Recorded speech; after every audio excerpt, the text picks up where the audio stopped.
I really want to know what the author was on when she wrote this book. It was sort of fun in like a I'm laughing at the book, not with the book sort of way. By the way, the backstabbing is metaphorical, not, not literally. Although that happened too. Hi, and welcome to this video. Today I'm bringing you a reading challenge. I haven't been reading a lot this month, and so I thought for this last week of September, I will be attempting to read 6 books in 6 days. You can probably tell I do not have 6 books here, so I have 4 physical books that I want to get to, plus an ebook. This is my Kindle, and I have an audiobook as well. So first things first, let me show you the books that I will be attempting to read and hopefully actually read. So the first one is Intimacies by Katie Kitamura, and this is actually a reread for me. I read this at the beginning of this year, can't remember when, but I listened to the audiobook and then I loved it. I loved it so much. It's a 5-star read for me. Honestly, probably one of my new all-time favorite books. I love it that much. And so I was able to find a copy, a physical copy, on Book Outlet, so of course I got it. I have been rereading it because I wanted to annotate it, and yeah, honestly I love it, and it's so easy to read. You slide through it. I love the writing style. It's kind of deceptively simple. I don't know how to explain it, but she will write the most, to me at least, profound, just in general, sentiments, things about life, thoughts and stuff like that, but in a very kind of straightforward way. So I really appreciate the writing style. Anyway, so this is a reread, and so far I've read up to page 120. So I actually started the reading challenge yesterday, which was the 25th of September, and I forgot to film an intro, of course. I actually started reading from page 91, and I managed to read until page 120. It's funny because last night I told myself I'm gonna finish this today, but then I started watching Brand New Cherry Flavor on Netflix, and I basically binge watched it. I literally only have 2 episodes left, so that did not go as planned, but today I'm definitely gonna finish this. There's 225 pages and I'm on 120, so I think it's halfway through basically. So yeah, I can do it, I think. Am I being optimistic? Yeah. So that's book number 1, and then book number 2, like I said, why do I always hit myself with books? Like I said, this is on my Kindle, and it is, actually it's not even on my Kindle. What am I saying? Okay, this is just here to represent the book, but it's actually on my phone. It's the book Come Closer by Sarah Gran. It is a horror book. I think it's only 100 or so pages, 120 pages, something like that. So it shouldn't take too long to get through that, hopefully. And then I have an essay, a collection of essays. This is So Sad Today by Melissa Broder, and these are personal essays. I have read one Melissa Broder book so far, and that was Milk Fed. Again, fucking loved it. It is so good. It was exactly what I wanted it to be. But again, on Book Outlet I found So Sad Today, so I got it. I already went through some of the titles of the essays, and already they are giving everything. She is giving everything. A lot of the essays are pretty short. I think the first one I think is 5 pages. Yeah, How to Never Be Enough. And then the second one starts on page 6, which is Love in the Time of Chakras. I already love it. I know it's gonna be a 5-star. And then another 5-star prediction is I Hold a Wolf by the Ears by Laura Vandenberg. And I love this cover so freaking much. And I'm so happy that this is floppy. This is so random, but I was gonna buy this book last year, 2 years ago. I saw it when I saw it on Book Depository, but I was scared because I saw it was from Picador, and I have a lot of Picador books and they tend to be quite stiff paperbacks. So I was scared that it was gonna be a stiff paperback, and for some reason I was I don't want it. I don't want it if it's gonna be like that, because just looking at the cover, it just seemed like a book that needs to be floppy. I don't make the rules, okay? I don't make the rules. And it is, and I'm so happy. So yeah, I got it on nope. RIP Book Depository. I got it on Book Outlet as well. And again, I was looking at the titles of the stories. I'm already intrigued. Like, I am here for this. And there's a quote by Clarice Lispector in the front, like in the beginning of the book. Do you ever suddenly find it strange to be yourself? Yes, queen. I have read one Clarice Lispector novella, The Hour of the Star, and loved it. And I actually have a book which is like the full collection of her stories, I think. It's like a huge book, but yeah, I don't have it here with me, but I definitely will get to that eventually, probably next year, but yeah. And then last but not least, no, that's a lie. I have two more. Okay, the last physical book is The Wild Iris by Louise Gluck. She is a poet, and I think this is like one of her most famous works. I may be mistaken, but I think this is one of her most known works. Yeah, I actually own another book by her, Winter Recipes from the Collective, and I think that's like a newer one. I don't know. But yeah, I am really intrigued by this one. It's obviously like a short book, but I do like to take my time with poetry, so we'll see. But hopefully I'm gonna get through it pretty quickly, and hopefully I'm gonna find a new favorite poet. That's it for the physical books. And then the audiobook I've been listening to is Ain't I a Woman by Bell Hooks. And I was actually listening to it earlier when I was getting ready. So I don't know how far into it I am. I think I'm like less than 30% into it. I'm really liking it. Obviously it's like a heavy subject matter. I didn't really know what it was going to be about. I thought it was another one her general books about feminism, but it is more specific than that. And at least so far she's been focusing on Black women, but specifically like during the time of slavery in the US. So it's been intense. Like, it's been an intense read, obviously very sad, but very informative at the same time. So yeah, I don't know if it's gonna like be more generalized towards the end, like if she's gonna go more into like present day America as like at the time that she was writing the book. I don't know, but I am definitely enjoying it so far. But yeah, so I have one audiobook, one ebook, 4 physical books, and 6 days left, or 5 days left now because it's the 26th. So I have 5 days left and 6 books to go. So we're not off to a good start, but I'm gonna try my best.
Look what just came in the mail. Oh my god, I am so excited. Look at the back. It's very like fairytale-esque. This was actually a pre-order, so I got it like, when was it? Like 5 months ago or something. So it's been a while. I've been expecting it in the mail for so long, and I thought it was gonna get here like the beginning of September, but better late than never. That's totally unrelated to any of this content and, the reading challenge, but yeah, I don't know. Actually, what if I do end up reading it? No, I won't. I'll read it in October. I hope it's gonna be horror as well, because I don't know. I'm not sure if it's actually a horror or if it's got like horror themes. I love it. I'm so happy. This made my day, honestly.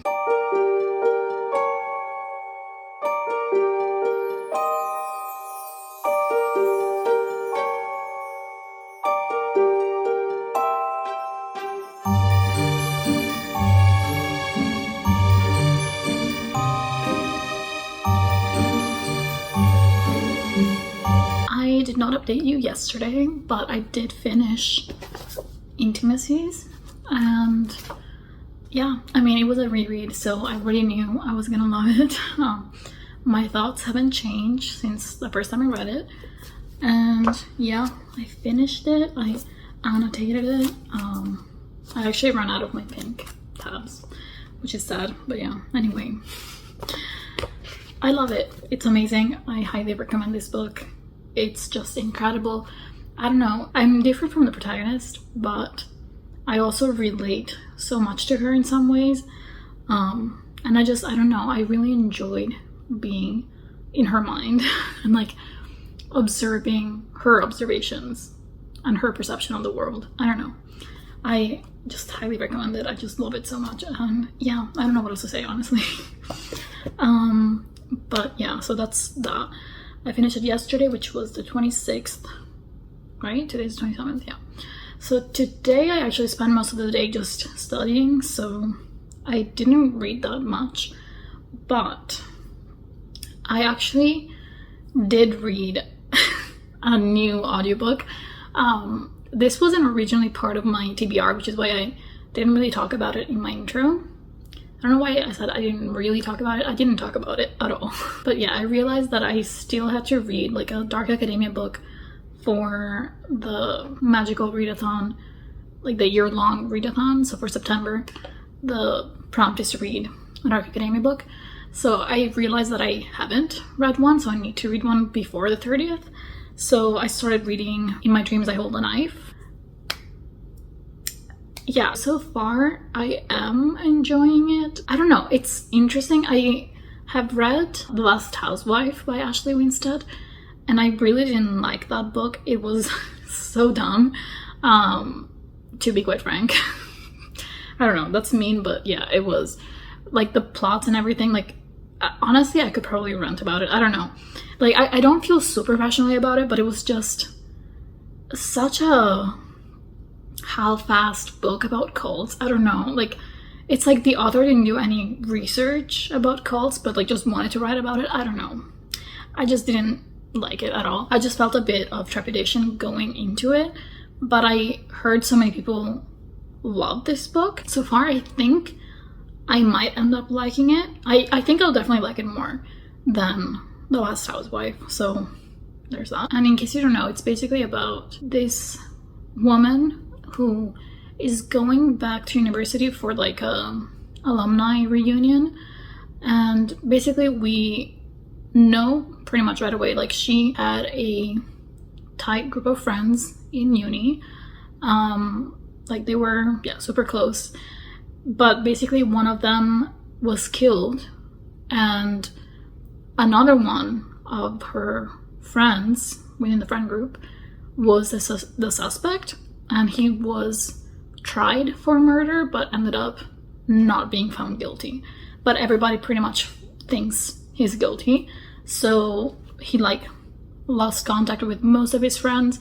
I think she's like the only one from the friend group who stayed friends with him. So basically we're following her as she's getting ready. Well, the first chapter is her just like talking about getting ready to go back to uni, and then it's kind of like a dual timeline. So we see her in the present, and then we see her like as a freshman, and then like during her university days. And I'm guessing eventually we're gonna find out more. Well, we're obviously gonna find out more about what happened with the friend who died, who did it, and all of that. And there's a lot of drama within the friend group already, so the tea, I'm here for it, honestly. Like it's scolding. Well, actually it's not yet, at least, but she's very obviously kind of in the middle of a love triangle, and I'm usually not a fan, and I'm not a fan right now, but at the same time I'm kind of enjoying the suspense it's kind of creating, or like the tension between the different characters, especially one of them in particular. I just started it earlier, so I'm probably less than 20% into it, but I'm really enjoying it. Like it's good. It's not like amazing, but it's good. It's like a good time, I guess. You know, nothing really stands out right now, but I'm definitely intrigued. Like I definitely want to learn more. Although to be honest, I'm not that interested in the university timeline. I don't know why, because I feel like most of the drama is happening there, I guess. Well, yeah, kind of. I don't know, I'm just not really feeling it. But also, she's super obnoxious as a character, and I like that. Like, I love reading about, like, annoying characters and, like, from the perspective of hateable characters, if that makes sense. So she's definitely, like, fun to read from, like, in terms of her perspective, but she's also so obnoxious, and I'm like, ugh. I don't know, she's just kind of, like, stuck in that, like, societal expectations mentality of, like, wanting to fit in and wanting to seem like the best. And she's very like elitist because she's not part of the elite. Like, she wants to be rich, she wants to be beautiful, she wants to be, like, the best in everything. And it's just a very I don't know, because, like, she's flat as a person. She seems flat because she cares about, like, superficial stuff, but at the same time, like, she knows, at least in the present, she knows that, like, she shouldn't think that way, but she does. And I don't know, it's just kind of interesting, so we'll see how it goes. I feel like it could be a 4 stars, or depending on the twists and everything, it could very well be like a 2 star, so I don't know. Also, I forgot to mention this, but yesterday I did also continue with Ain't I a Woman by Bell Hooks, the audiobook. So I think I'm a little over 50% through, and I might switch back to that, maybe, although honestly I'm kind of in the mood for something more like In My Dreams I Hold a Knife, so I might just stick with that. And then as for the other physical books, I haven't started any of them. Again, maybe I'll just read, like, some poetry, or, like, the poetry book, or maybe some essays. I don't know. Honestly, I don't know what I'm in the mood for. I'm kind of more in the mood to watch something, but I shouldn't. I should read. Although I've been rewatching Fairy Tail, the anime. It's one of my favorites. And since it's a rewatch, I could technically read something as I watch it, like, as I have it in the background. So I could do that instead. But I'm also kind of in the mood for an audiobook, so I don't know. So yeah, this is the trouble with being a mood reader. It's like, I'm kind of all over the place, and I'm kind of like, oh, I don't know how to make decisions. But yeah, we'll see, I guess. I'll update you eventually. But at least one book is down, and then, yeah, so now it's 7 books in a week instead. Great. Yeah, actually, I don't even have a week left. Tomorrow's 28th, so I'll literally have, like, 3 days to read 4 books, 5 books, 6 books. Oh my god. Because there's also the ebook. Okay, I'm all over the place. But yeah, the ebook, haven't started that either. Yeah. Low-key panicking, low-key. I mean, this shouldn't be something that, like, causes me stress. Obviously, like, I'm doing this for fun, but at the same time, like, I love accomplishing, like, to-do lists, so, like, I really want to take off all the books. So in my head I'm like, I have to do it. Like, obviously nothing's gonna happen if I don't read all of these books, but yeah. Anyway, I'll update you later.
another update.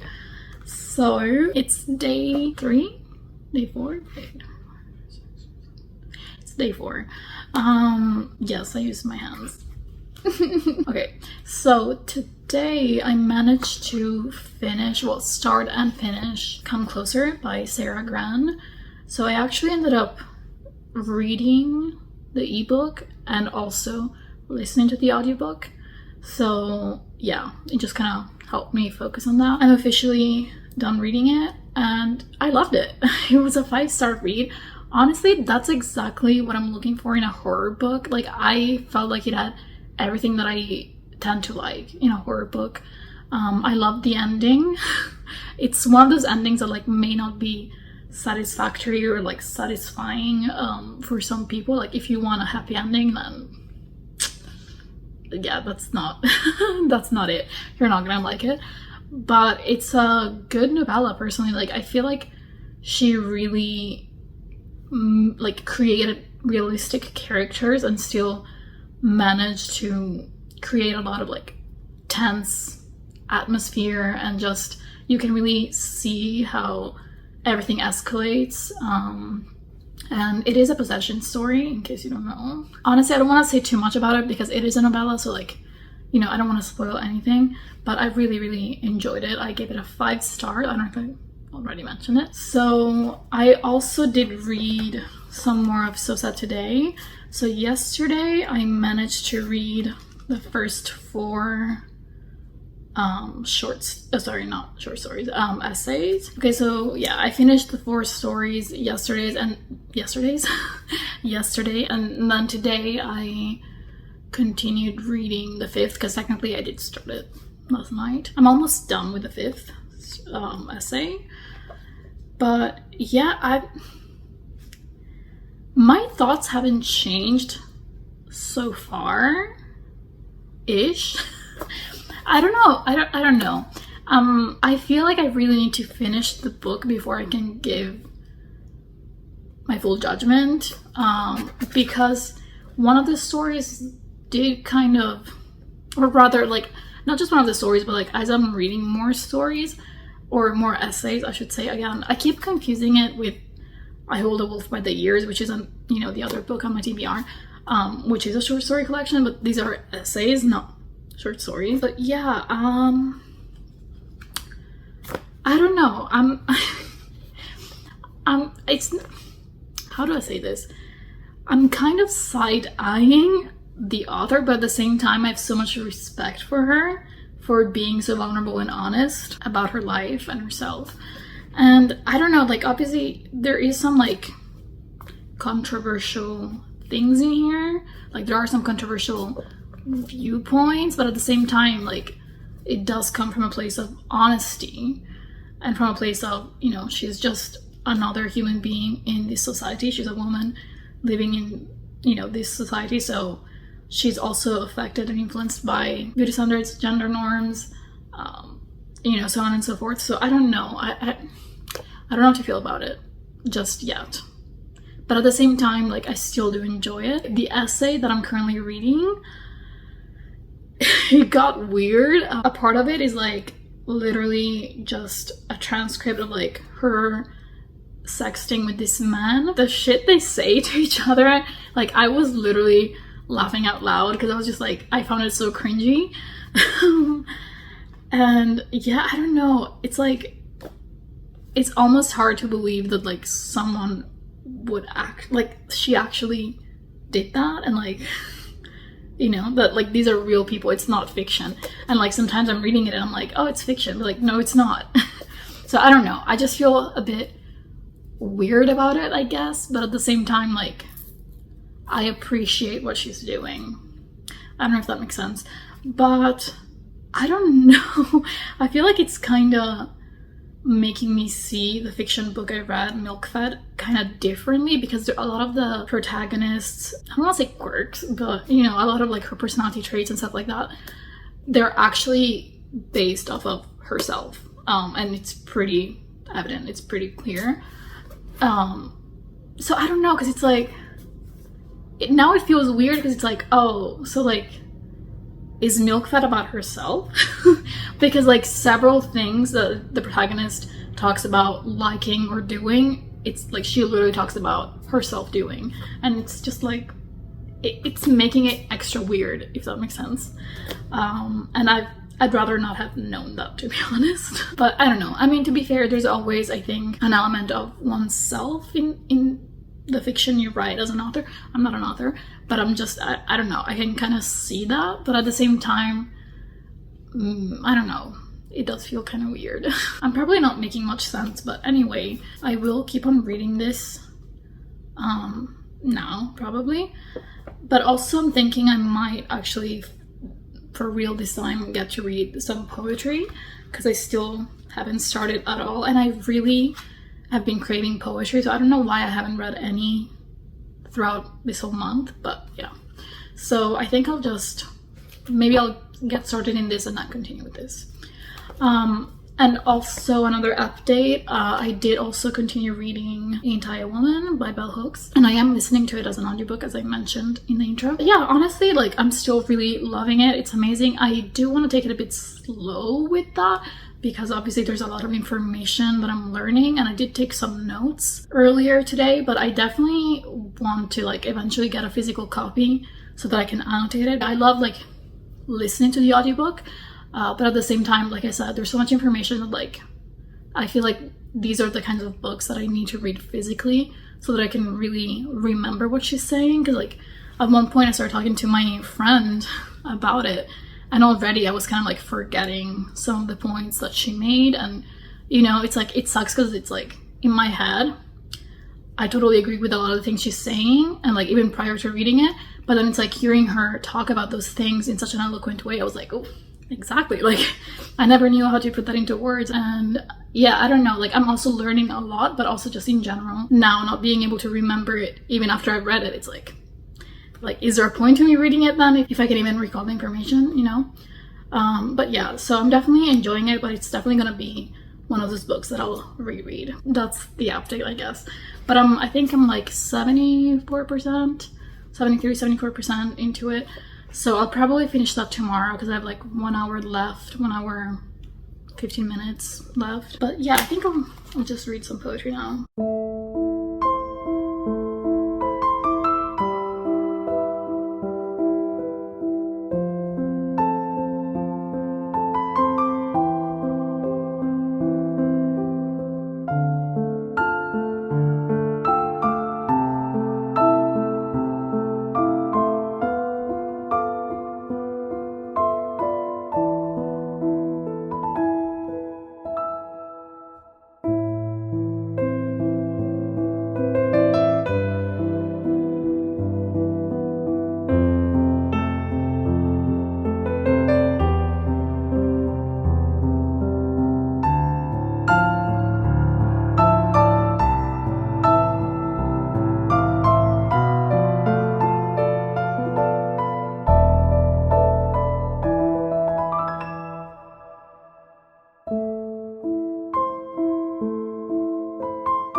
I wanted to give a mini update. I've been reading The Wild Iris, and so far I'm like almost halfway through.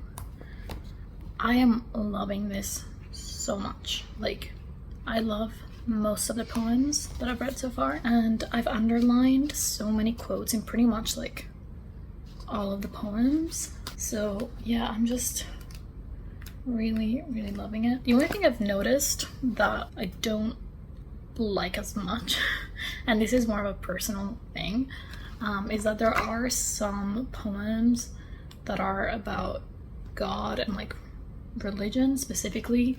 There's a lot of references to heaven in general, which I don't mind, because I do think that heaven as a concept can be whatever you want it to be, even if you don't believe, if that makes sense. But there are some poems that were like literally about God or like talking to God and stuff like that, so obviously those were a bit like I just couldn't really connect to them, but I still love the way she wrote those poems, if that makes sense. Like I love how she sets the tone, and her poems are so descriptive, and they're very like, there's a lot of descriptions of nature specifically, and a lot of the poems are named after nature. So like a lot of them are named after certain plant species. Some are, you know, like spring snow or clear morning, end of winter, so it's like still, you know, about the seasons and nature itself. And then there's also a lot of poems that are called matang, so I'm guessing it's like thoughts that she was having in the morning, and so it was like she decided to just call them all the same, because it's all of her like morning thoughts, which honestly I can kind of understand that, because like I feel like sometimes you have the best thoughts either like right away in the morning or like before going to bed at night. But yeah, I just really love the imagery and the descriptive nature of her writing. I have also been googling like the plants that the poems are named after, for example, because I just wanted to understand why exactly she chose those particular plant species for that poem. And like one of them, for example, is called Trillium, which is the birth roots, like more commonly known as birth roots. And the poem itself is basically about like waking up in a forest, but you could kind of see it as like your own birth, maybe coming back to yourself, if that makes sense. There is that imagery of like you've come back to life after you've died, if that makes sense. Anyway, but yeah. And there's another one called Silla. They're native to woodlands, subalpine meadows, and seashores. And like the poem itself is about waves, so like, you know, the sea. So the fact that they're found by the seashore, there's a link there. And then also like in the poem she talks about the waves being blue. Okay, so the poem starts with, not I, you idiot, not self, but we, waves of sky blue, like a critique of heaven. So the we as well, like when you look up the plant Silla, like they grow, it's like a bulb, and like the flowers are all like next to each other, so it's kind of like, it's not just one singular flower, but it's many all together. So again, there's a link. So I don't know, I just find that interesting. And I wonder if there's also some connection to maybe like some of the plant's properties or something like that, which is why I wanted to Google it a bit more. But yeah, it's just really interesting. And I love poems about nature, and the fact that it's about, like, a lot of our poems are about nature, but also nature is used as kind of a metaphor or a simile for something else. I just really love that.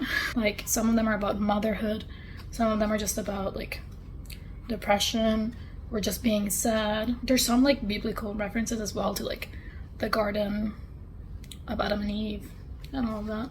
So it's just beautiful writing, honestly. So I can definitely see this being a 5-star read. I do hope there's not going to be as many poems about God, to be quite frank, but that's just, again, my own personal preference. But I'm loving it so far, so off to a great start. And I'm probably going to finish it tonight, because honestly, when I get in the mood for poetry, like, I can't just stop. Especially when it's a short book, I'm like, I need more. So I'm probably going to finish it and then update you on that. But yeah, so far, so good. I'm so sorry for the lighting. I know it's terrible, but I have thoughts and I want to share them right now before I forget.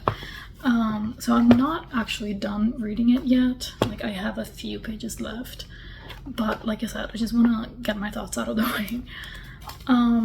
So I think the last thing I said was something along the lines of, I hope there won't be as many poems about religion and God.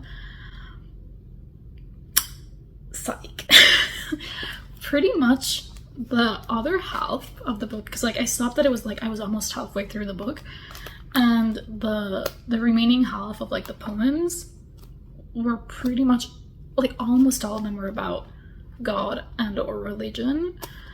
And it's getting kind of frustrating in a way. I don't know how to feel about it. Like I still really love this poetry collection. Like the first half really, you know, like I felt it in my bones. I love it.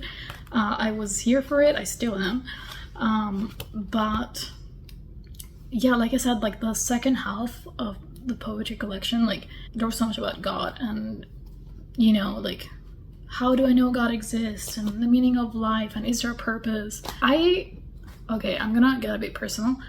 When I was 16 is when I first started questioning my own belief in God. Well, I'm saying God because I was raised Catholic, so I did believe in what we call God, but now I would just refer to it as a God. Anyway, so I don't know, those kinds of questions, like these poems, I think I would have loved them in like middle school and in high school when I was still like younger, so like 9th grade, you know, when I was like 14, 15, I probably would have loved all those poems about God and religion, because I think most religious people, maybe that's not true, but I definitely went through that phase of like wondering, like, is there a purpose to our existence? Like, what's the meaning of life? Is there a point to our suffering? You know, why did God let us suffer? If that makes sense. Like, if he created us, why are we suffering? All those thoughts, I feel like a lot of humans have at one point or another, especially, you know, those of us that were raised religious. But like I said, like I kind of started to, I don't know, like I stopped believing when I was like 17, 18, I think. But I started questioning it at 16, and I was too scared because I was like, oh my God, I'm gonna go to hell if I don't believe. Or just questioning it, I guess, just made me think I would go to hell. But anyway, the point is, I'm not interested in these kinds of discussions anymore. Like, at this point in my life, I just don't care. I personally do not believe there is a purpose to our existence, and I'm okay with that. And I don't know, a lot of these questions, and like there's a lot of conversation about heaven, and you know, like there are some of the poems that I did enjoy. There was one of them that was like, it was basically saying like, why would you want to leave? Why would you want to live eternally on earth when you could go to heaven, kind of thing. But I don't know, I appreciated that one poem despite the religious undertones, because I feel like, again, like, I don't know, some poems that are about religion, like you can kind of read them differently, and like specifically some of them are actually from the perspective of like flowers or nature in general, and I can get behind that a lot more, because if there is some sort of like higher energy or something like that, like I would rather think of it as like the universe or like nature itself, as opposed to like a kind of like specific god, if that makes sense, or deity, you know. So yeah, I did like some of them, and then also because the writing is so beautiful and so descriptive and like immersed in nature, it's like I do enjoy a lot of those poems despite the fact that it's about something that I don't really care about. But a lot of them were just kind of like getting on my nerves, not gonna lie. Like there's so many Vespers, and like pretty much I think all of them I was just like not interested, honestly. I don't know how to feel about it, because it's like the first half I fucking loved it, you know, and then it just kind of went downhill for me, because it is very much about like theological questions and stuff like that, and like if you're into that, that's great. And like I don't know, I like learning about different religions and like, you know, like symbolisms and like mythologies and stuff like that. Like I do find that interesting, and like similarities between religions, but in terms of like the relationship between humans and gods, I don't care, because I don't believe in the existence of gods. So it's like, it just doesn't, it's nonsensical for me. So it's been kind of frustrating, but again, like I said, it's also frustrating because I do love the writing. So it's like, I love what I'm reading in terms of like the word choice and all of that, but at the same time, like the message itself isn't there for me, and because of that, it's hard for me to enjoy the poems that I'm reading.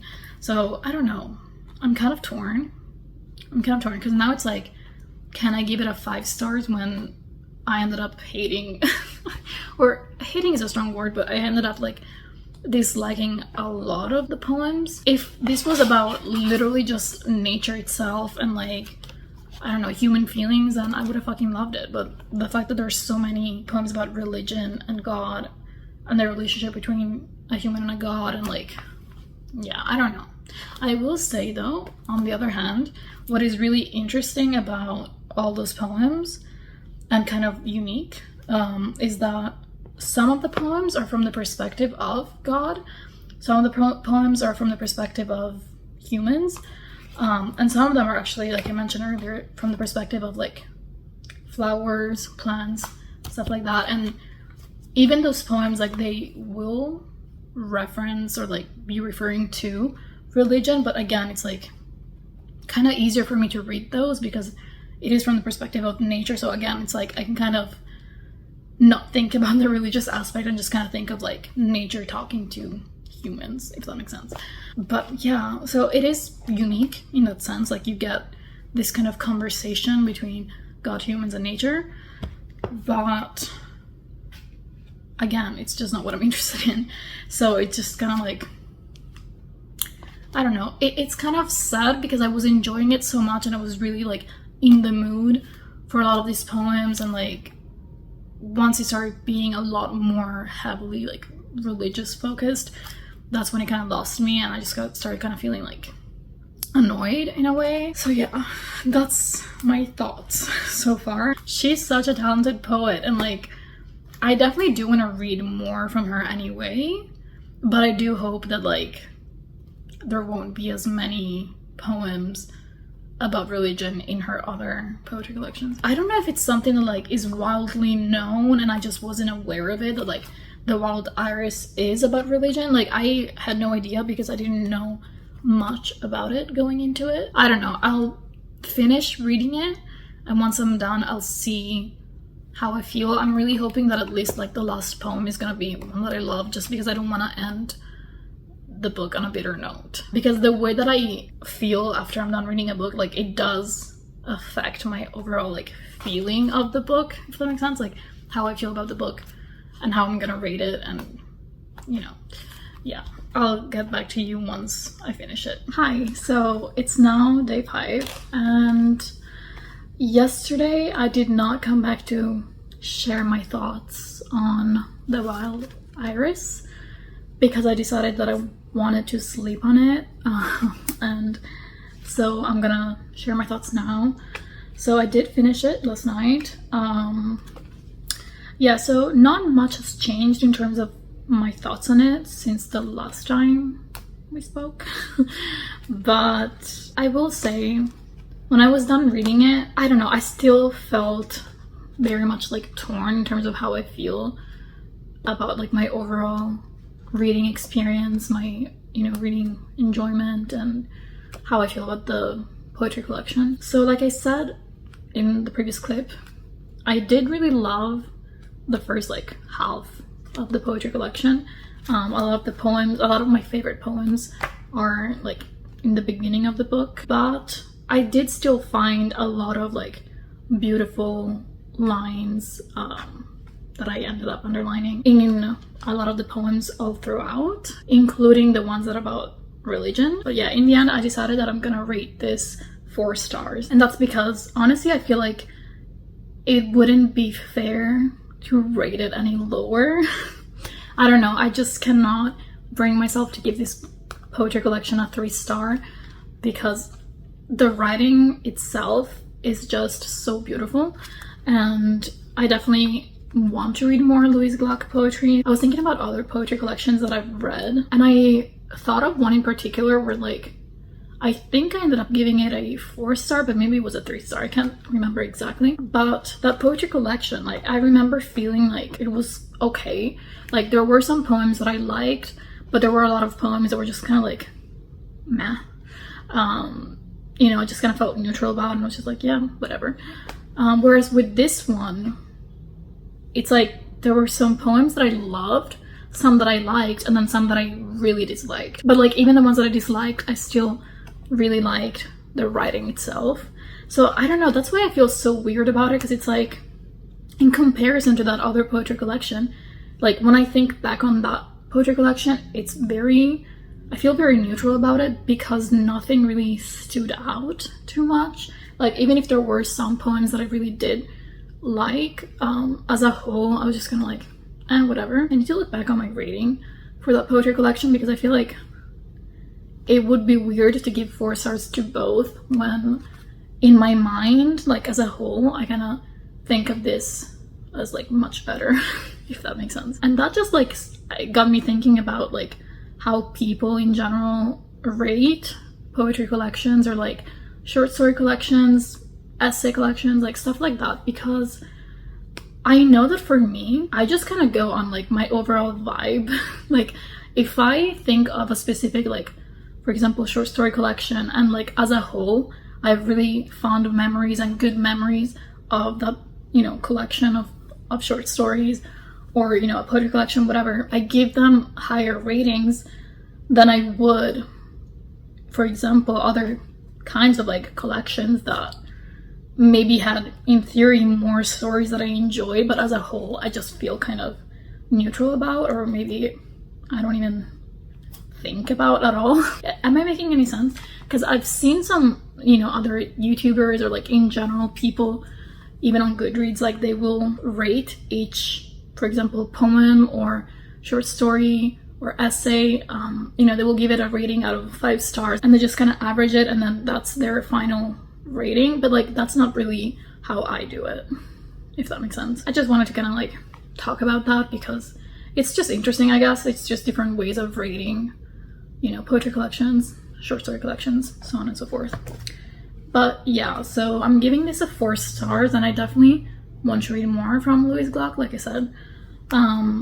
And I don't know, I feel like it could be one of those books where like once enough time has passed that I kind of forget about my frustration reading it. I think I will just think back on it fondly, if that makes sense, and like in a positive light. I think I will definitely remember more the poems that I loved as opposed to the ones that I didn't like. And also in general, like I would recommend this poetry collection, I think, especially if you are religious or if you care about those kinds of conversations. I think you would enjoy probably all of it. If you don't care about religion and like conversations about like, does God exist, and like, why can't I feel him, or stuff like that, like then you may not like it as much. But yeah, I do think the writing though is just so beautiful, so I hope her other collections are not as heavily influenced by religion or like just heavily based on religion. But yeah, that's my update for The Wild Iris. But last night I also did read 2 more essays from So Sad Today, and yeah, I'm liking them. I do think I love how I was literally like, oh, this is gonna be a 5-star, and then I was like, this is gonna be a 5-star, and like literally I don't think there will be. Like, I mean, The Wild Iris is not, and I don't think this will be a 5-star either.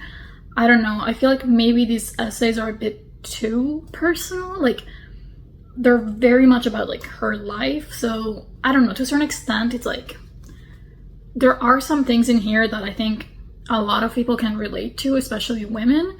But as a whole, I find that a lot of her feelings and thoughts about certain things like gender norms or beauty standards, stuff like that, like they're things that like I maybe used to think the same way about when I was younger, but that I've kind of like grown out of years ago. And so it's just kind of like, I don't know. Like, I obviously know that there's so many women out there that are older than me that still struggle a lot with like body image and stuff like that. And like, I'm not saying that I don't, but it's just, I don't know, there's certain things that I'm like, I just don't agree with anymore. Like on a personal level, on a moral level, like to me, it just doesn't matter, if that makes sense. And so to see someone that is still struggling with that, but also thinks in a way that like I find very, in a way, irritating because it's so toxic.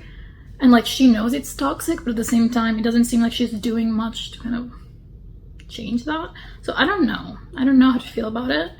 I do hope eventually we're gonna get to some more like personal growth. But like I said, I mentioned this in a previous clip, but I also do understand that like we can have those thoughts despite knowing that they're toxic and despite knowing that they're not like helpful in any way, both on an individual level but also on a societal level. But still, you can have those thoughts and still choose and try your best not to behave that way. But also sometimes like the voices in your head are stronger when it comes to like your own standards, but then they're not as harsh when it comes to other people, if that makes sense. Like, I think for a lot of people, it's easier to be harsh with yourself than it is with others. I don't know. That's how I feel. But obviously that's different for different people. So far, I really did enjoy the first essay. I think that was like the most, not touching necessarily, but like, I guess in a way, like it definitely evoked more emotions in me, and it just was maybe a bit more relatable, or just in general, it's like something that I just enjoyed reading about. But a lot of the other ones are about like her relationships and stuff like that, and I care less about that, if I'm being honest. But I did still find, I don't know if you can see that, like I did still find a lot of quotes that I enjoyed. So my goal for today is to finish the audiobook Ain't I a Woman, and maybe In My Dreams I Hold a Knife, or I Hold a Knife in My Dreams, whatever, that book. I might finish it today, or I don't know. My goal is just to kind of like keep reading it. But I do also really want to get far with this one. Ideally, I would want to finish it. I don't know how realistic that is, but I do have one more book that I need to read other than this, which is I Hold a Wolf by the Ears. I can't show it to you because it's underneath my phone that I'm recording with. I would probably have to finish that one tomorrow, so if I can finish this today, it would make things easier. But yeah, I think that's it, right? So I'll see you later. I don't even know where to start with this. Oh my god. Okay, so I just finished In My Dreams I Hold a Knife. I hope that's what it's called. I literally keep forgetting what it's called. Wow. I really want to know what the author was on when she wrote this book. I can't. I have no words. Like, literally, I am speechless. Like, where to even start? This book is a thriller, but it's meant to be like a mystery, like whodunit, right? Like, you're trying to figure out between this group of friends who killed one of the friends. I picked up this book because I thought it was Dark Academia. I didn't really know that much about it. Honestly, the Dark Academia vibes are definitely there. It's not as like aesthetic as like books like The Secret History or like If We Were Villains, but it definitely like ticks some of the boxes of Dark Academia. So if you are into Dark Academia books, then I guess I would recommend it, but at the same time, it's unhinged. So, okay, we are following Jessica, and she is such an unlikable protagonist. Like, I usually do like unlikable protagonists or characters in general, but like, she's so flat as a character. She's so boring. Literally, she's like one of those main characters that's supposed to be not like other girls, but like it's not even that she's exactly like other girls, like she's just flat, like she's got no personality. I can't even tell you the kind of person she is because there's nothing there. And like it was so hard to root for her, and I don't even know if we're meant to root for her, but yeah, like there was literally just like nothing to root for throughout the whole book because all of the characters pretty much suck, but her especially. So you're just like, okay, like I was hoping maybe for some character development, but no, nothing. And yeah, like we're following this group of friends, but like, can you even call them friends? I don't even know. Like literally, like yeah, they hung out, but like they didn't really trust each other. They kept having like secrets among themselves, and like there was so much backstabbing. Like I don't understand. By the way, the backstabbing is metaphorical, not, you know, not literally. Although that happened too. But yeah, I don't know. I don't know.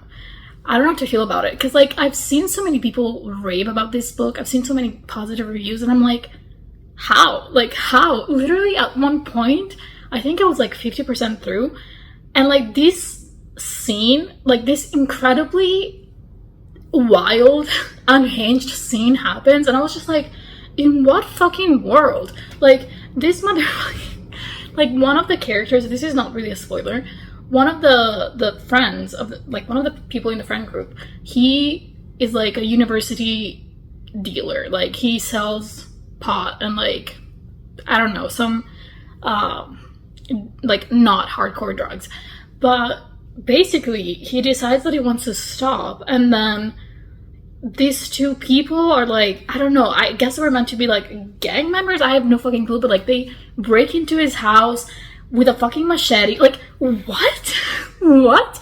Like he's literally a no fucking body. Like do you really think, even if he was sort of involved with a gang, like I mean, I don't know, because like he wasn't even involved with a gang, right? Like he was selling drugs, and sure, he was like getting it from other people in order to sell it, but like I'm pretty sure it wouldn't be that fucking dramatic if you decided to just stop dealing drugs when you're, you know, just like a university student. Like you're not really into, like far into that fucking organization or whatever you want to call it. So like I don't know, at least to me, I mean, I don't know that much about drugs, but like, or specifically like how, you know, the hierarchy works, but it just seems so fucking unrealistic. I was just like why? Why the fuck would they care that much? Like they really would rather kill him with a fucking machete than just like cut their losses and like go to someone else, or like, you know, they could possibly just fucking sell it instead. Like it just doesn't make any fucking sense, right?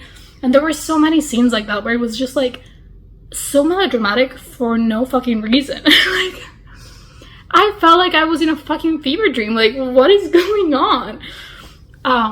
Yeah, it was wild. At least it was entertaining, I guess, but like I was literally laughing out loud because I was like, no, I can't believe she fucking wrote this scene in. Like what's the point of that scene other than, I guess, to make him seem like the bad boy, but like he's standing up for his morals? Like yeah, no, I have no words.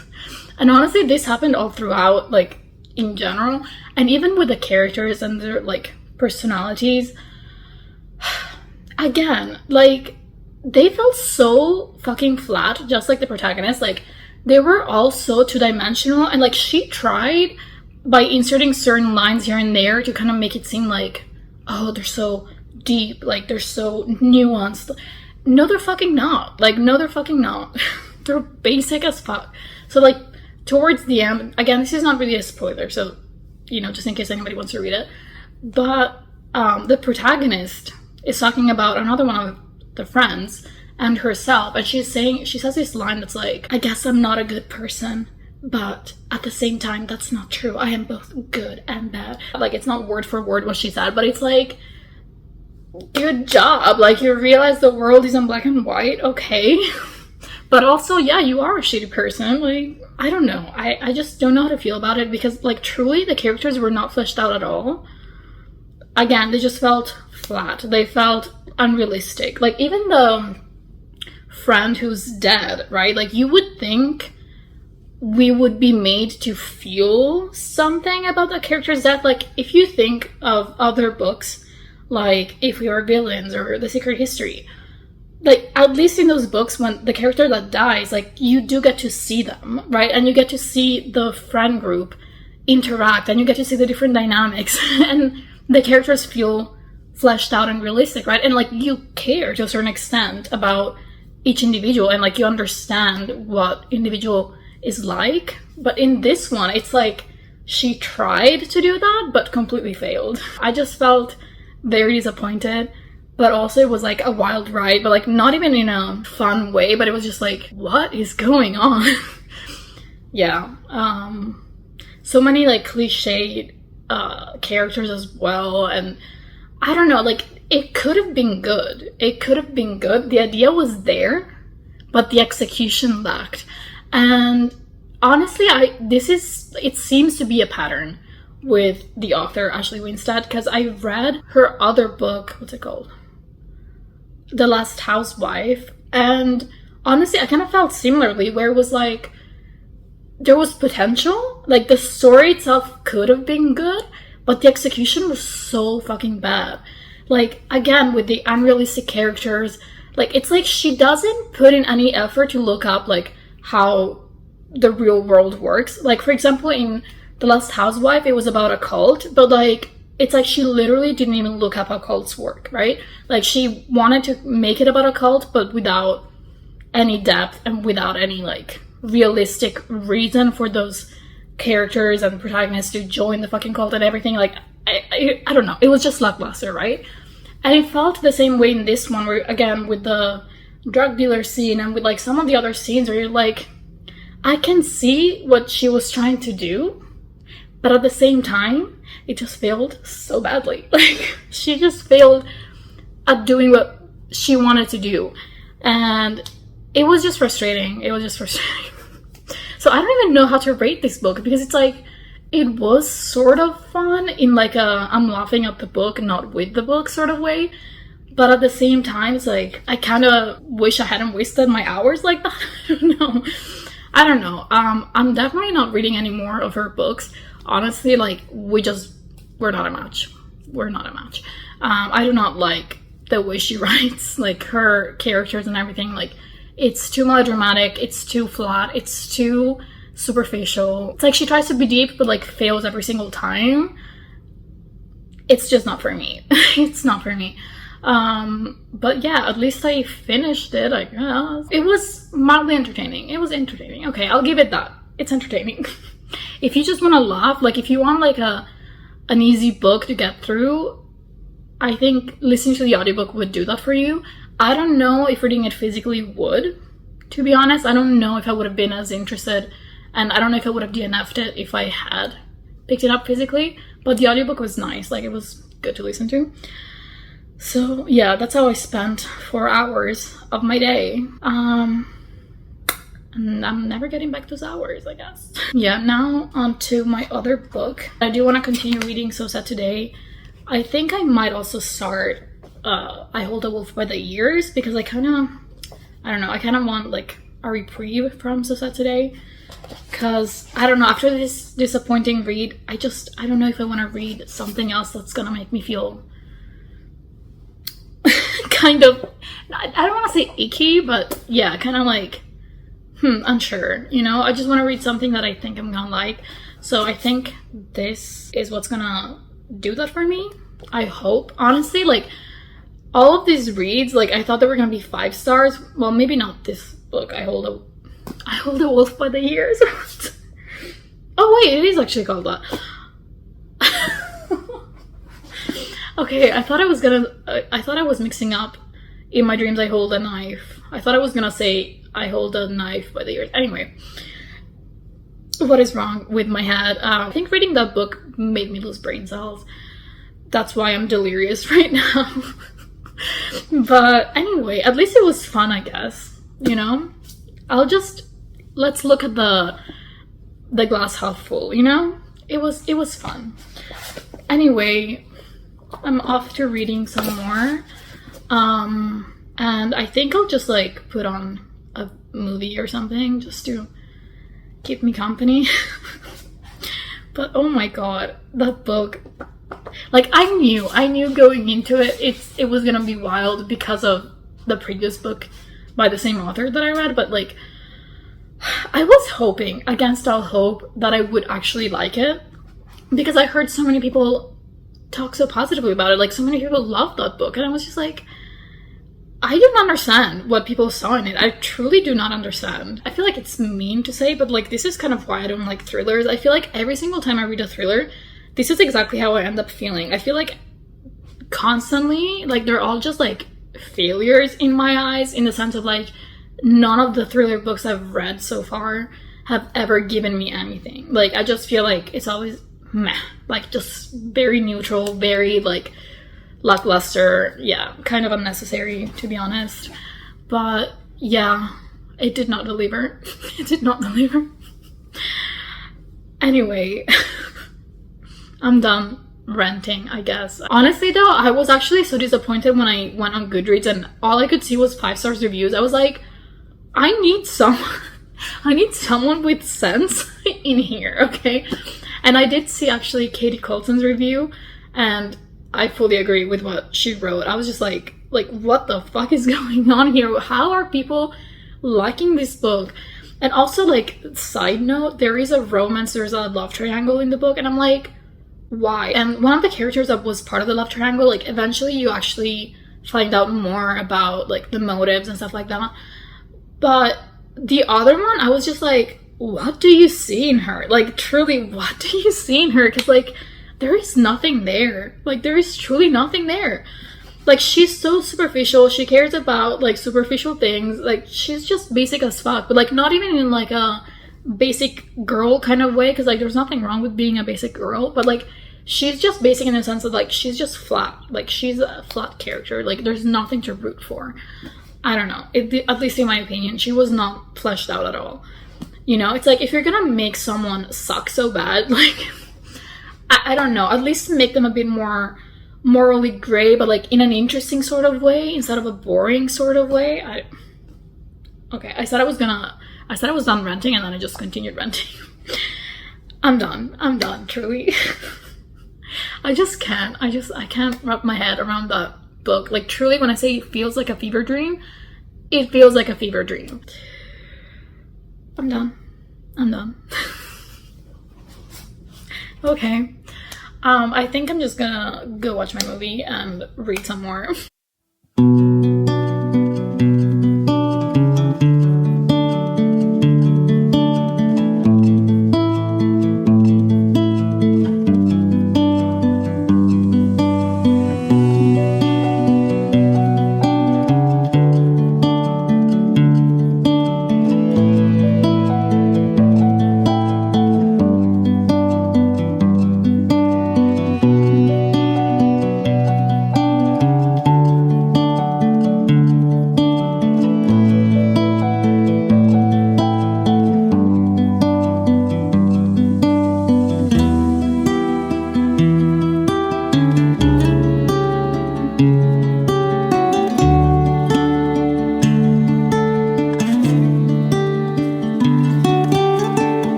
Hi, so I did not continue reading on the 29th after I made the last clip, and spoiler alert, it's the 2nd of October right now, so yeah, I did not update you on the 30th, but I did finish reading So Sad Today.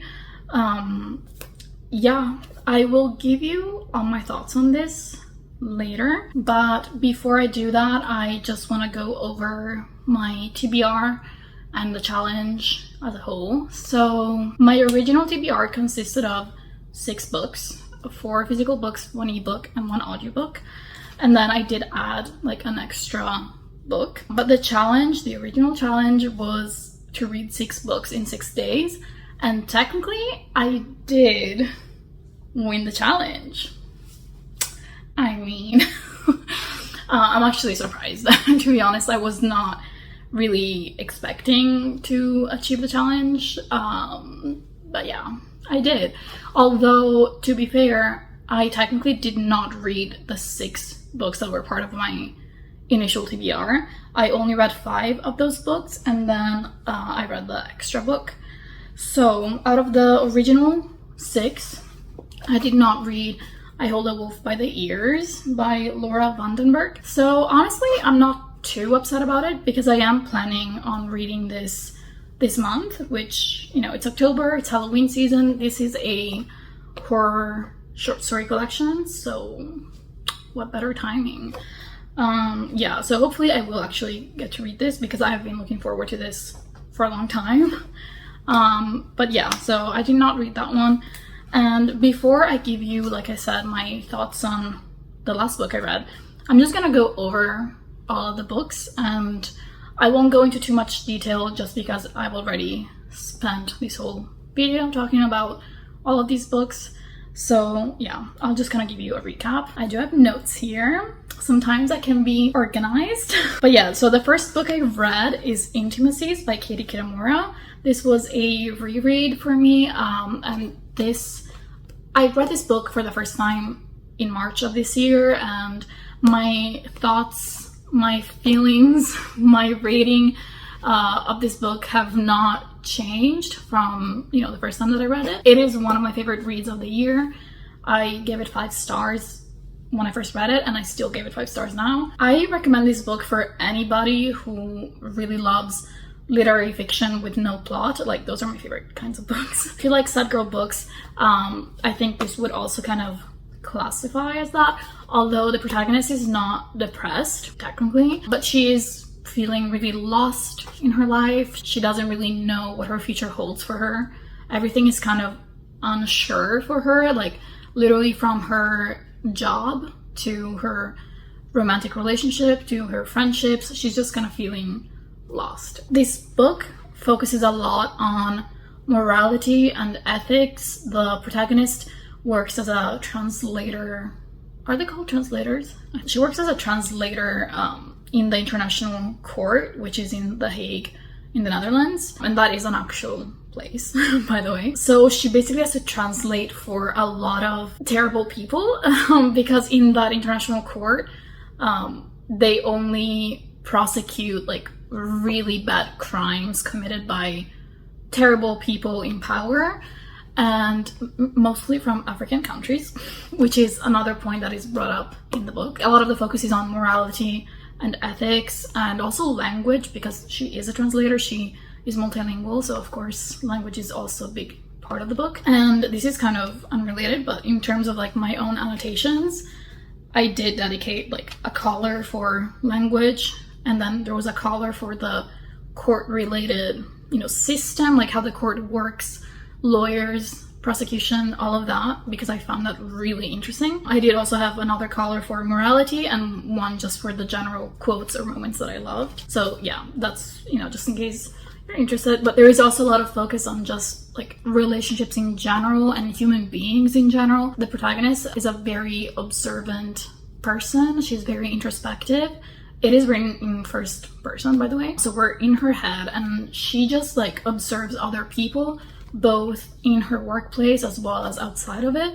And we also get to see her relationship unfold with this man, as well as her friendship with a woman. And then there's also like another woman that she ends up befriending. There's another like mini plot kind of involving that character and another character, and yeah.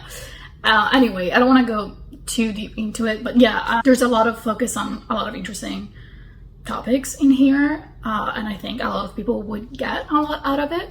But also in general, like, this book is just very easy to read. It's a very quick read as well. Like, I feel like you can really get through it pretty fast. It's just beautifully written. I highly recommend it. So yeah, that was Intimacies. Then I read Come Closer by Sarah Gran. This was the ebook.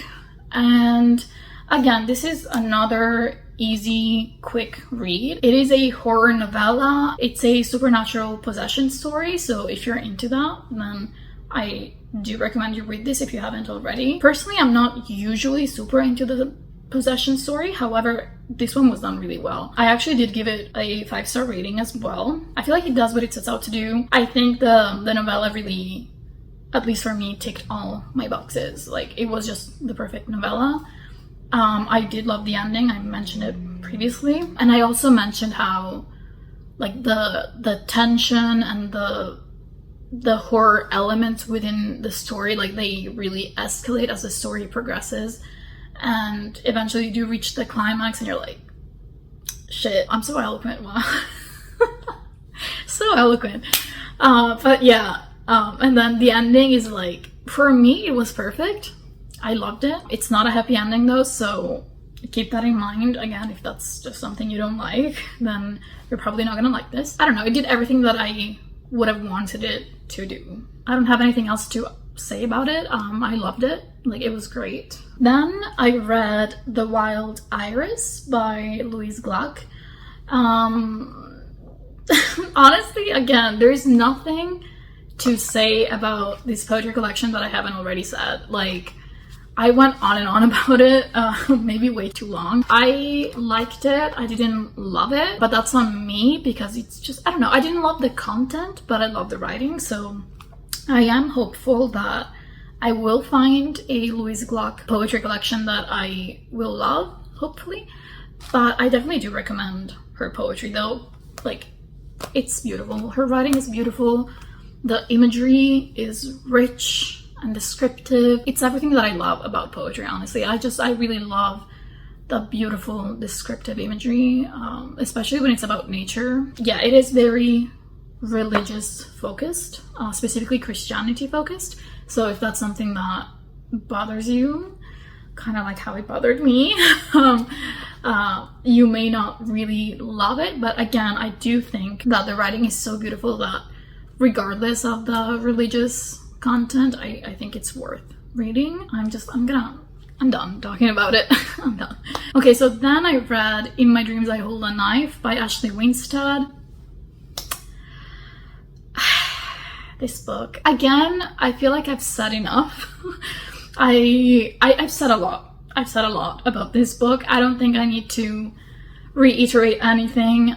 It's terrible. Like, it's terrible. It's a trashy book, in my opinion, but it is one of those, like, fun trashy books, if that makes sense. Like, it's obviously not a literary masterpiece, but at the same time, if you are looking for, like, a fun read, if you just want a reprieve from real life, I think this is a great book. I can't. The drama, the tea, the characters, everything is just so fucking wild and melodramatic. Like, I've talked about it, but yeah, it's just, it didn't work for me, but it did work for a lot of people. So if you want just like one of those books where like you can just shut off your brain, and if you can just do that and go with the flow, I think you might like it. If you actually stop to think about what's happening, and if you apply critical thinking, and if you try to analyze the book, that's when you're gonna lose brain cells, which it did happen for me. But again, if you want to shut off your brain and just read something dumb, then this is the book for you. I'm so mean. Ooh. And then I read Ain't I a Woman by Bell Hooks. This book is about feminism, obviously, but yeah, there's a lot of focus on Black women in the US specifically. It starts out during the, time of slavery in the US, and then it just kind of goes on until I think the 70s, maybe 80s. No, definitely not the 80s, because this was written in 1981. It is definitely a book that I think should be mandatory, honestly, along with like pretty much every Bell Hooks book ever. It's definitely a book that will make you think about specifically American history, but also just in general, and about how historical context matters, and how oftentimes it kind of gets ignored when it comes to even like present day issues. Like, a lot of the issues that we have today are as a result of what happened in the past, and oftentimes it doesn't really get acknowledged at all.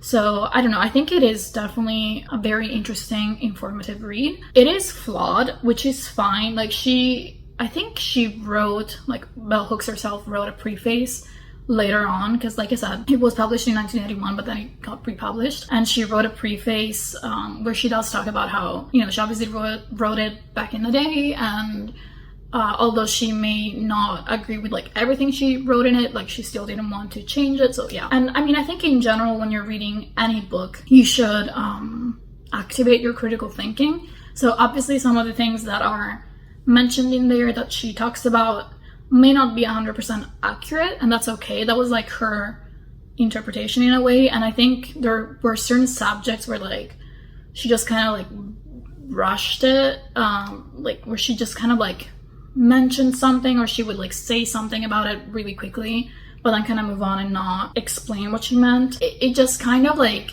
repeated certain stereotypes in some ways, and just she didn't fully explain certain things that should have been better handled and better explained. But as a whole, I still think it's very valuable, and I still think it is a book that most people should read if they haven't already. So yeah, I gave it 4 stars out of 5. I've mentioned it before, but I definitely want to reread it eventually physically so that I can annotate it and, you know, take more notes from it. The last book I read was So Sad Today by Melissa Broder. Again, I've talked a lot about this book, but also I feel like I haven't said much. It's like I went on and on about it, but I feel like it was mostly me just like silently pondering what the fuck I just read. And that's pretty much how I feel about it. You know, that sums up my experience reading this book. What the fuck did I read? I still don't know. It's been a couple of days and I still don't know how to feel about this. I gave it a 3-star rating, although honestly, I don't know. I feel like the 5-star rating system just doesn't apply to this book. I feel like it's just like, I don't know. If I were to rate it using a different emoji, like the alien had, I would give it a 5 out of 5, you know? And I feel like that's a really good rating. 5 out of 5 alien heads. I don't know. I wish I did, but I don't know. So these are personal essays, right? And they are very personal. They're very much just about Melissa's experience, you know, throughout her years on this earth. I found that, like, although a lot of the topics she talks about are very, not generic, but like, you know, things that a lot of people experience, I still felt like it wasn't very relatable at all. Like, I think most of the things she talked about, at least for me, I did not find relatable. Honestly, some of the things that she wrote in here, like, I kept thinking about it, and I was like, you would have to, like, literally torture me for me to ever reveal things like that about myself. Like, I would rather die than admit out loud a lot of the things that she admitted out loud in here. Well, that she wrote for anybody to read. Yeah, no. A lot of the things she talks about, I would definitely bring to my grave without ever telling a soul about it. So, like, in that sense, I am impressed, because it's like, wow. Like, she talks a lot about how she doesn't want people to judge her and she wants to be liked by everybody. So the fact that she would be so honest and vulnerable, like, kudos to her, because, like, she comes across as kind of, I don't want to say unlikable, because I do think she's an interesting person, but in a lot of ways I was just like, why did you share that? Like, that was TMI. And truly, that's the thing, like, the best way to describe this is TMI. A lot of the shit in here, who asked for it? Like, truly, who asked for this? And, like, I honestly don't even know. I know I just said that I'm impressed at how honest, raw, vulnerable, open she is about her life, but at the same time, it's like, I don't know if we need that. Like, I don't know if anybody needs that. You know what I mean? Like, some of the things that she talked about, again, they are weird in nature. I think the thing is that, like, she wrote so many things that are incredibly personal, and that in that sense are kind of unrelatable, or I think would be unrelatable for most people, or at least I found it unrelatable. Do we even need to know all of that? And that's the thing about a lot of her essays, is that what I like from an essay is to take away a message, right? Like, because I think in general, whether it's fiction, non-fiction, whatever, usually there's a takeaway message. And I feel like she didn't really have any specific kind of message for the reader. There's no takeaway message from this collection of essays. Like, maybe some of them, and I did like some of them. Like, for example, the first one is my favorite. Actually, let me just show you. Yeah, the first one is my favorite, How to Never Be Enough. Then I loved, well, love is a strong word. I liked, I took the internet addiction quiz and I won. There were a lot of quotes that I liked from that essay. And then the last two essays, which they're also the longest essays. Okay, so the first one is I Told You Not to Get the Niche, Thoughts on Open Marriage and Illness. Wait, let me search how to say niche, because I don't want to say something stupid. Okay, I said something stupid. I Told You Not to Get the Knish, Thoughts on Open Marriage and Illness. And then the last essay, Under the Anxiety is Sadness, but Who Would Go Under There? So those were my favorite essays. And I think there were a lot of good quotes, and I just liked reading them. A lot of the other essays, honestly, even though they were weird, I found that a lot of them were boring. Like, I kind of had to force myself to read them. I mentioned it in a previous clip, but like one of them was literally just a transcript of her sexting, and it's like, again, like, why do we need to know? I'm just wondering. Because, like, I feel like a lot of the essays, again, it's like, it felt like there was no real purpose for them. You know, it's like, this should have been a journal entry for her that she could have kept for herself. So yeah, that's it. I don't know what else to say. I do prefer her fiction. I loved Milk Fed, and I will be reading The Pisces soon. I really want to read it. And I'm also looking forward to her book that will be published. I think it comes out on October 3rd. But yeah, Death Valley, that's what it's called. I'm really looking forward to that. But honestly, I mentioned it again previously, but reading her nonfiction kind of ruined Milk Fed for me. I still love it. I don't think my feelings for Milk Fed will change, but at the same time, I feel like I wish I didn't know this much about the author, because I feel like there's maybe too much of herself in her fiction, to the point where, like, now when I go to read it or reread it, in the case of Milk Fed, I feel like I'll see a lot of herself in there, and then it's just gonna be kind of weird. I don't know if that makes sense. Like, I don't know, sometimes knowing more about the author can actually give you more context, and I actually like it more. But in this case, I wish I'd known less. I don't know, that's just how I feel. Yeah, that's just how I feel. I don't know what else to say.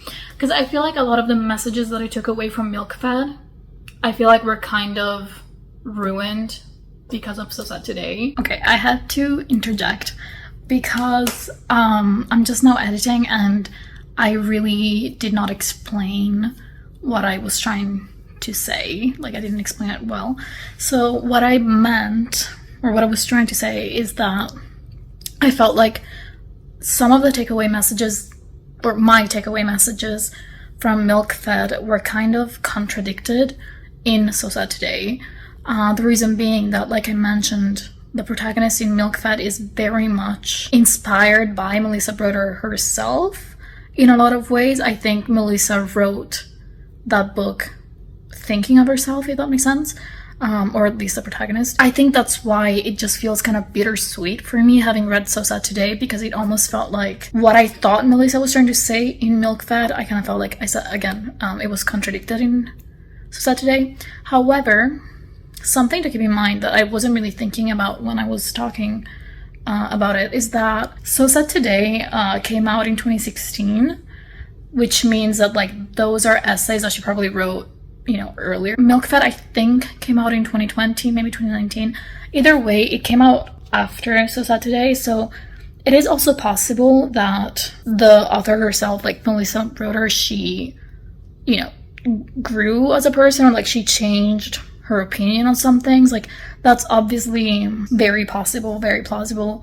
And I think oftentimes with books, especially because obviously they're printed, like, you know, the author can just go in and change their opinion.